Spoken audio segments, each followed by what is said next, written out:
you believe in miracles? Whether you do or not, stay tuned to consider what the Gospels may tell us about the power of love in the healing process. I'm Lauren Welch, a deacon in the Episcopal Diocese of Maryland. And I'm Jon Shematek, also a deacon in the Episcopal Diocese of Maryland. Welcome to Powerful Love, Healing Miracles of Jesus. In this series, we take a look each session at a particular miracle story that demonstrates how the love of God can overcome all barriers and can bring us healing and wholeness. It's the kind of love that comes from the divine, the kind of love that we can show to one another, the kind of love that we can have for ourselves. Today's episode, we're going to be looking at another story of a blind man from a different perspective. But before we start, Lauren, would you open us in prayer, please? Of course. O God, the source of all health, so fill our hearts with faith in your love, that with calm expectancy we may make room for your power to possess us, and gracefully accept your healing. Amen. Amen. We'll turn to the scriptures today, as we always do, and we're looking at the Gospel of Mark, chapter 10, verses 46 to 52. We're using the translation called The Message because we like it. It's kind of simple and down to earth and has some kind of fun language in it, but also speaks to deep theological truths. So let's begin the Gospel. They spent some time in Jericho. As Jesus was leaving town, trailed by his disciples and a parade of people, a blind beggar by the name of Bartimaeus, son of Timaeus, was sitting alongside the road. When he heard that Jesus the Nazarene was passing by, he began to cry out, "Son of David, Jesus, have mercy on me." Many tried to hush him up, but he yelled all the louder, "Son of David, have mercy on me." Jesus stopped in his tracks. "Call him over." They called him. "It's your lucky day. Get up. He's calling you to come." Throwing off his coat, he was on his feet at once and came to Jesus. Jesus said, "What can I do for you?" The blind man said, "Rabbi, I want to see." "On your way," said Jesus. "Your faith has saved and healed you." In that very instant, he recovered his sight and followed Jesus down the road. Now it's time to look at our questions that Jon and I will discuss, but we want you to think about it too. Our first question is, what does the story tell us about healing? Just as all these healing stories, Lauren, are for me, there's so much in here. But I think one of the things that's always sticks out for me, and I think helped us to title this particular episode, is the importance of naming what you want to have healed. You need to kind of figure out, what is it that deep down you need to have healed? What is it that you need to bring wholeness in your life? Because, in the story, it always kind of strikes people, or strikes me as odd anyway, when this blind man comes up to Jesus. He's obviously desperate for something. And Jesus says, "What do you want from me?" I would think, gosh, that'd be obvious. I want to see, but that might not be what he wanted. He might have had some other deep desire, some other thing that needed healing in his life that was different from the blindness. So I guess the big lesson for me in here is to name what you want to have healed in your life. I agree with you, Jon. It's really important to name what you want to have healed. It's also what strikes me in this particular passage is that this blind man, was invisible to Jesus, was invisible to the people passing by and the disciples, because he was blind, because he was unclean, because he couldn't see. And this man was determined to ask Jesus at least to be healed. But I think he also wanted to be seen, and he was going to be seen. He kept calling out mercy or help me, have mercy on me. And I think that his healing probably even began when Jesus said, "Bring him here," because at that point he was visible. So I think he was telling Jesus and the crowd, the disciples, that he wanted to be seen, and then more deeply, he wanted to see. He also wanted to see, but he wanted them to see him. Yeah. Wow, that's that's a really interesting perspective too. I've got to say, but the other thing that struck me that I can't help but mention in this passage is how active the individual was.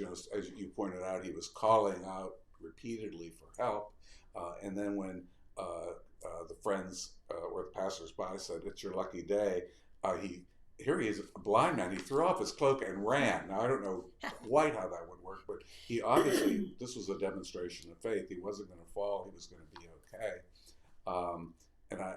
And then of course what he did, and the way this passage puts it, is he came to Jesus. And you always hear people in kind of maybe different kinds of religious settings than we're used to talk about coming to Jesus. That's something that people mention, and that there's a reality there. I mean, we don't have to go very far because Jesus is with us. Christ is with us, within us, obviously. But you do have to kind of make some overture to receive, just like I guess we've said before in some of the other healing stories. So I guess maybe it's time to move on to question 2, Lauren, would you say? And so that question is, what does this story remind you of in your own life? Yes.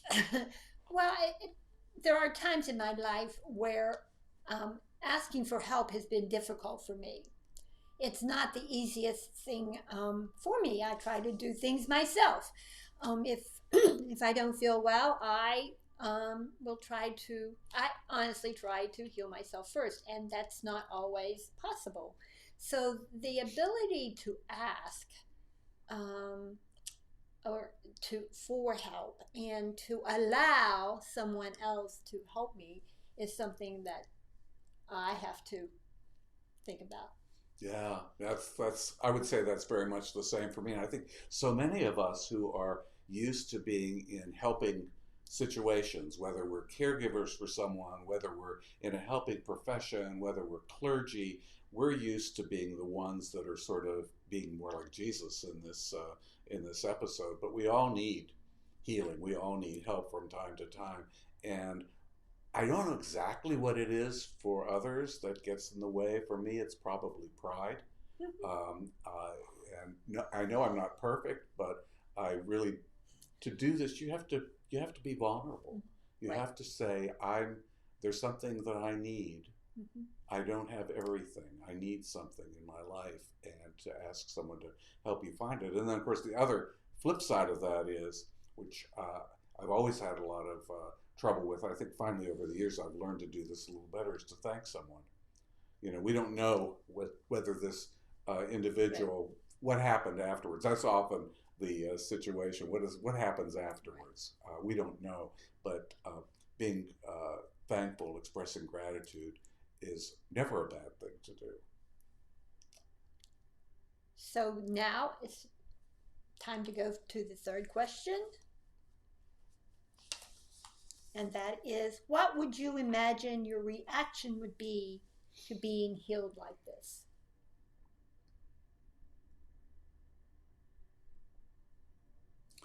I don't know. I think I would just be amazed. I mean, you just never, you've lived your whole life sitting by the roadside, and people passing you by, and you're a beggar. You're giving, people may give you money when they're in a generous mood. They may not. They may treat you very poorly.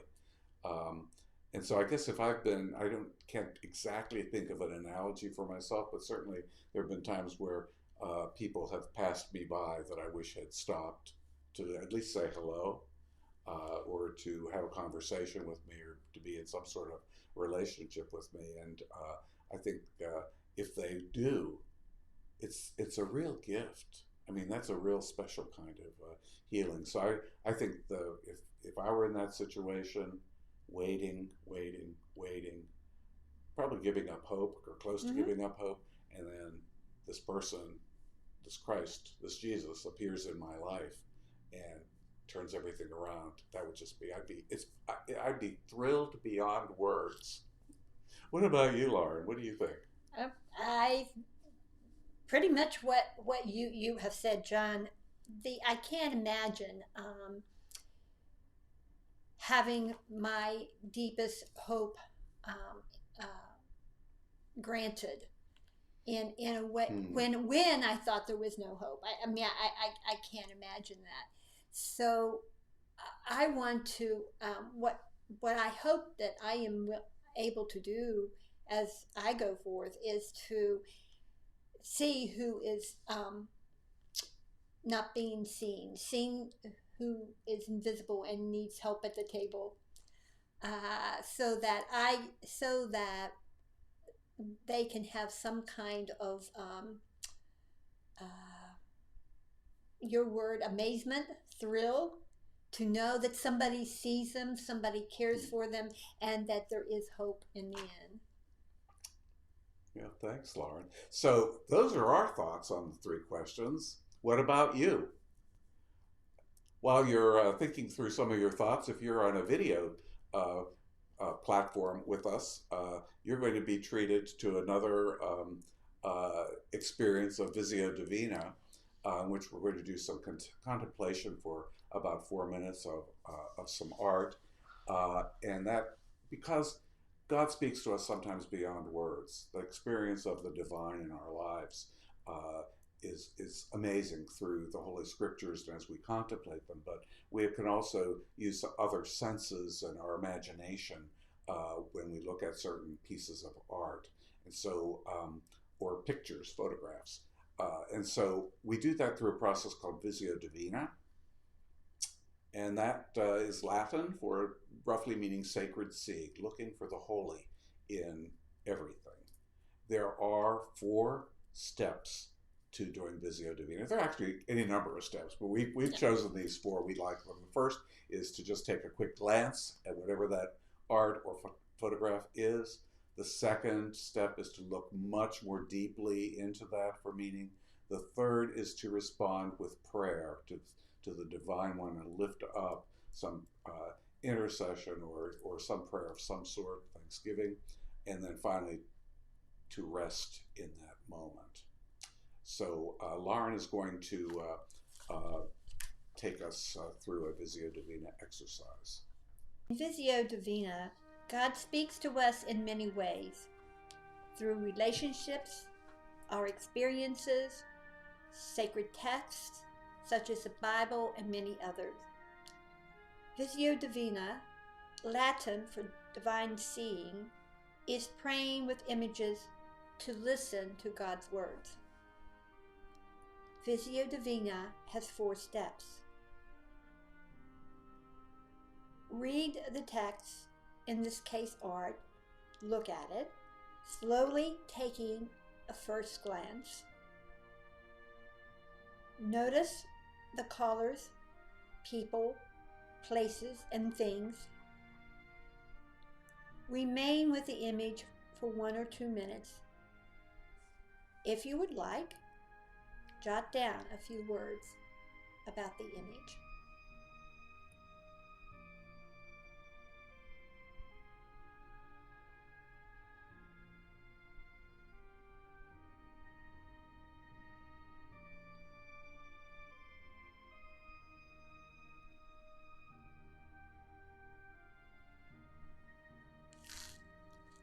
Take a second,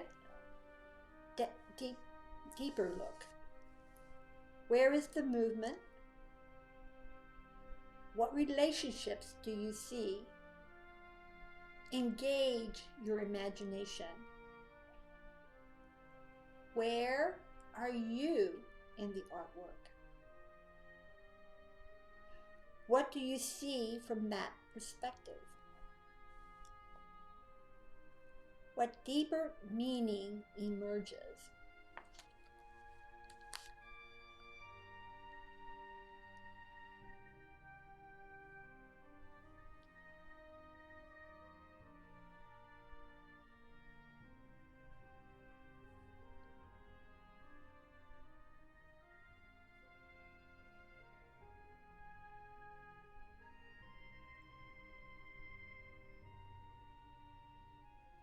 Respond to the image with prayer.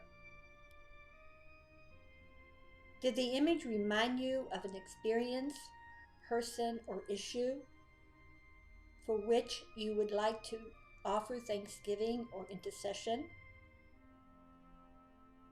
Offer that prayer to God.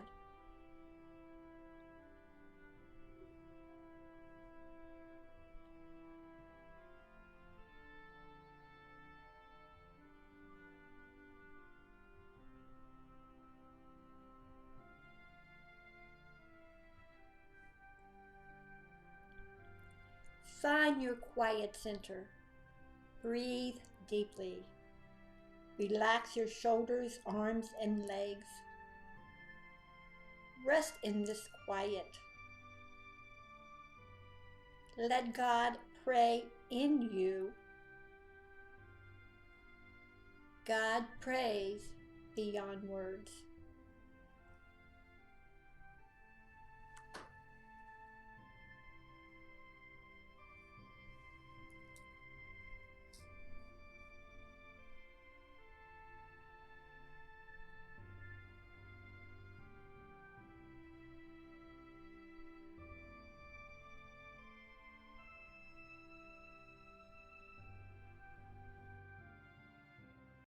Well, Lauren and I want to thank you very much for being here with us today, for thinking deeply about the scriptures and what it means to be healed and the power of love.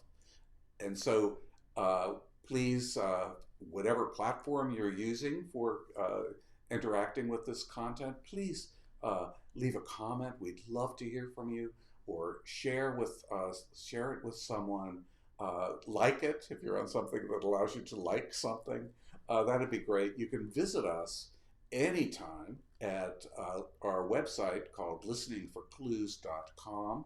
And there you can see our entire collection of videos, including ones from last Lent and other times and places. So please do that.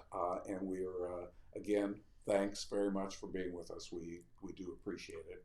And until next time, peace and blessings on your journey. Before we leave today, Lauren, please close us with prayer. Thank you, John. God, our healer, keep us aware of your presence. Support us with your power. Comfort us with your protection. Give us strength and create in us your love and peace. Amen.